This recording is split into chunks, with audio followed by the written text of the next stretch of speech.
പ്രധാനപ്പെട്ട രണ്ട് വിഷയങ്ങളും മേയർ ആര്യ രാജേന്ദ്രനുമായി ബന്ധപ്പെട്ടത് തന്നെയാണ്. മേയർ ഡ്രൈവർ തർക്കം ഇപ്പോഴും കടുത്തു തന്നെയാണ് നിൽക്കുന്നത്. മേയർ ആര്യ രാജേന്ദ്രന്റെ രഹസ്യമൊഴി പോലീസ് രേഖപ്പെടുത്തിയിട്ടുണ്ട്. ഇനി അടുത്ത നടപടി എന്ത്? ഡ്രൈവർ യദുവിനെ അറസ്റ്റ് ചെയ്യലാണോ എന്നുള്ള ചോദ്യമാണ് ഉയരുന്നത്. യദു ഇതേ സംബന്ധിച്ചുള്ള വെളിപ്പെടുത്തൽ നടത്തിയിട്ടുണ്ട്. തന്നെ അറസ്റ്റ് ചെയ്യാൻ സാധ്യതയുണ്ട്, അതുകൊണ്ട് ഹൈക്കോടതിയിലേക്ക് പോകാനാണ് തീരുമാനമെന്നും വ്യക്തമാക്കിയിട്ടുണ്ട്. എന്നാൽ പോലീസിന്റെ ഭാഗത്തു നിന്നും എന്താണ് മറുപടി എന്നുള്ളത് ആരാഞ്ഞപ്പോൾ യദുവിനെ ഉടൻ അറസ്റ്റ് ചെയ്യുമോ എന്ന ചോദ്യത്തിന് കൃത്യമായ മറുപടിയാണ് ലഭിച്ചിരിക്കുന്നത്. മേയർ ഡ്രൈവർ തർക്കത്തിൽ യദുവിനെ നിലവിൽ അറസ്റ്റ് ചെയ്യേണ്ട ഒരു സാഹചര്യം ഇല്ല എന്നാണ് പോലീസും വ്യക്തമാക്കുന്നത്. യദുവിനെ അറസ്റ്റ് ചെയ്യാൻ തക്ക ക്രിമിനൽ കേസ് ഒന്നും തന്നെ നിലവിലില്ല എന്നുള്ളത് പോലീസിനും വ്യക്തമായിട്ടുണ്ട്.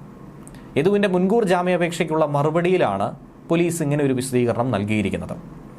അതുകൊണ്ട് യദു ഭയപ്പെടുന്ന രീതിയിൽ ഒന്നും തന്നെ സംഭവിക്കില്ല എന്ന് വേണം മനസ്സിലാക്കാൻ. മേയർക്കെതിരെ പരാതിപ്പെട്ടതിൻ്റെ പേരിൽ തന്നെ മനഃപൂർവ്വം കേസിൽ കുടുക്കുന്നു, തനിക്കെതിരെ പല കേസുകൾ പിന്നാലെ കൊണ്ടുവരാൻ പോകുന്നു എന്നുള്ള പരാതി യദു ഉയർത്തിയിരുന്നു. ഇതുമായി ബന്ധപ്പെട്ട് മേയറുടെ രഹസ്യമൊഴി കഴിഞ്ഞ ദിവസം ജുഡീഷ്യൽ മജിസ്ട്രേറ്റ് രേഖപ്പെടുത്തി. ഡ്രൈവർ തന്നെ നോക്കി അശ്ലീല ആംഗ്യം കാണിച്ചു എന്ന പരാതി തന്നെയാണ് മേയർ അവിടെയും വ്യക്തമാക്കിയത്. ഉടൻ തന്നെ കേസിൽ കുറ്റപത്രം നൽകാനുള്ള നിർദ്ദേശം പോലീസ് ഉന്നതർ നൽകിയിട്ടുണ്ട്. ഈ സാഹചര്യത്തിൽ കൂടിയാണ് യദുവിൻ്റെ അറസ്റ്റിനെ സംബന്ധിച്ചുള്ള ചോദ്യങ്ങളും ഉയർന്നു വരുന്നത്.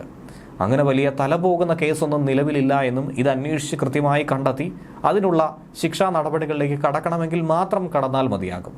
മറുഭാഗത്ത് യദു നൽകിയിരിക്കുന്ന കേസിനെ കുറിച്ചുള്ള പുരോഗതി കൂടി അന്വേഷിക്കേണ്ടതായിട്ടുണ്ട്. അതും പുറത്തു വരേണ്ടതാണ്.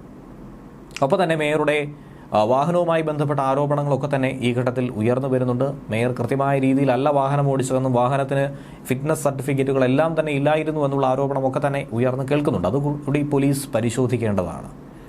അതേസമയം മറുഭാഗത്ത് സൈബറിടത്ത് മേയർക്ക് നിരന്തരം പലതരത്തിലുള്ള അധിക്ഷേപ സന്ദേശങ്ങൾ ലഭിക്കുന്നുണ്ട് എന്നുള്ള പരാതി നേരത്തെ നൽകിയിരുന്നു. പോലീസിലും സൈബർ സെല്ലിലുമൊക്കെ ഇത് പരാതിപ്പെട്ടിരുന്നു.